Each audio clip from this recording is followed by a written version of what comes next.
Jansen Harris here with the Just Good Network. Joining me, he knows Atlanta United like no one else. Trust me, he knows his stuff. Phil Veasley, formerly had a radio show, CEO of Atlanta Sports HQ. What's up, man? How's it going, man? Thanks for having me on. Thank you, man. Thank you. So, Sunday, Atlanta United, they beat NYC HC. They usually play traditionally good against each other. It was a great match. Joseph Martinez, 2 new records. He holds the record for most consecutive games with 10 goals. Before last season, he tied it with Portland's Diego Veasley. And the most goals in 3 seasons with 69, passing Bradley Wright Phillips, who held it previously. Frank DeBoer called his header, his first goal, top quality. He said 90 to 95%. Joseph Martinez is still a great player. How do you feel, Phil, about Joseph Martinez and his play? Yeah, the crazy part is most people didn't even expect him to play on Sunday. Of course, he had suffered an injury in training last Monday right before our U.S. Open Cup matchup with Orlando, and most were expecting him not even to be in the lineup at all Sunday. So, the first 30 minutes, I was like, he really shouldn't be out there. You could tell he was lagging a little bit on some of the balls and missed a few opportunities that I think he would usually have. If he was 100% healthy, he could have had 4 goals in that game. It was easily Atlanta United's best performance of the season. And Joseph, what more can you say about him? The man just goes out there and scores goals in impressive ways night after night. Absolutely. And Martinez, he's second in the MLS with 20 goals behind Carlos Vela.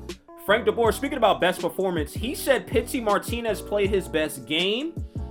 Do you agree with Frank DeBoer? Yeah, absolutely. Over the past month, Pity has been getting better match by match. His match Tuesday was also great. He's really started to string them together now. What people don't realize is it really does take time when you're coming from a whole another continent where you're basically the best player around. You're the best player in South America, and you have to come here and you have to adjust to not only a team that's adjusting to a new manager, but a team that's coming off a championship, and you're filling the holes of arguably what was one of the best players in MLS in Miguel Almiron, and people just expect you to come and automatically be that guy. It takes time, as we saw even with Barco last year.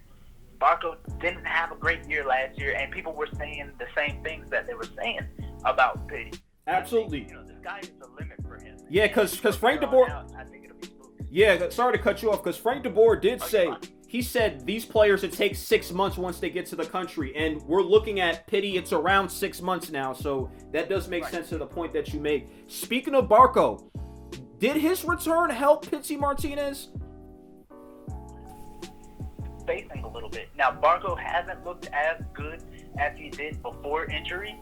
He was looking great before he got injured. And that was real unfortunate. He also looked great in the U20 World Cup this year.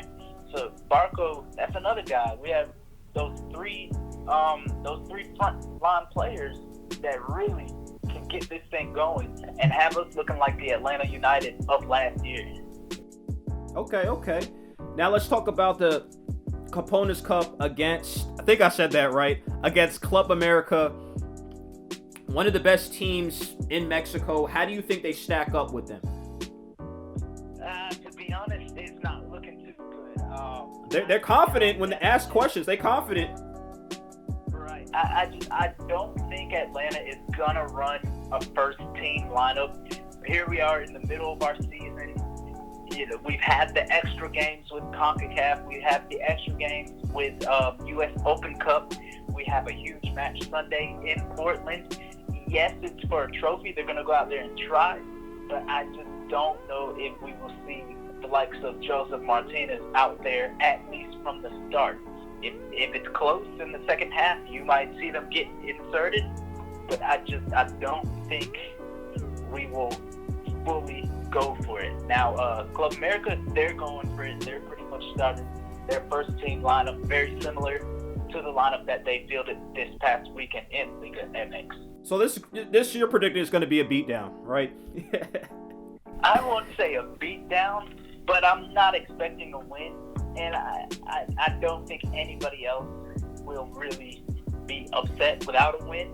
It's more important that we're rested and ready to go for the stretch run of MLS, and we go beat Minnesota United on the 27th for the U.S. Open Cup trophy.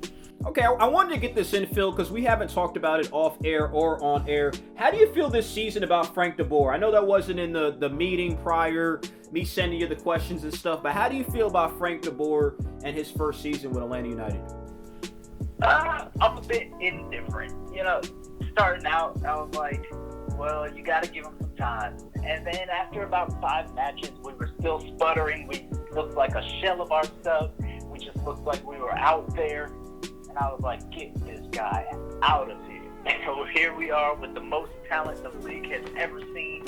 And we look hapless. We can't score goals. We have possession, but we're not doing anything with it. But something about a month ago woke up either within the team or with him when we switched back to that 3-5-2. It seems like ever since then, we have been on it. And the only hiccup since we've made that switch was the 4-3 loss to LAFC, which is going to be far and away. They're going to end up with the most points in MLS history.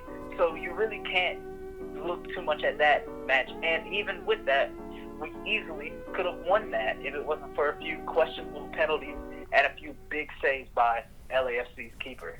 Absolutely. And one thing people got to realize, too, is Atlanta, they still control their own destiny. I know people have been hard on Frank de Boer. I know his relationship with Pity Martinez hasn't been great, but I think it's growing, and it's tough year one. Year one is always tough. Coming into a new system, implementing your system, getting guys to buy in. I think he's done a decent job. But Phil Veasley, everybody, he knows his stuff. Thank you for joining me. I appreciate it, man. Thank you. All right.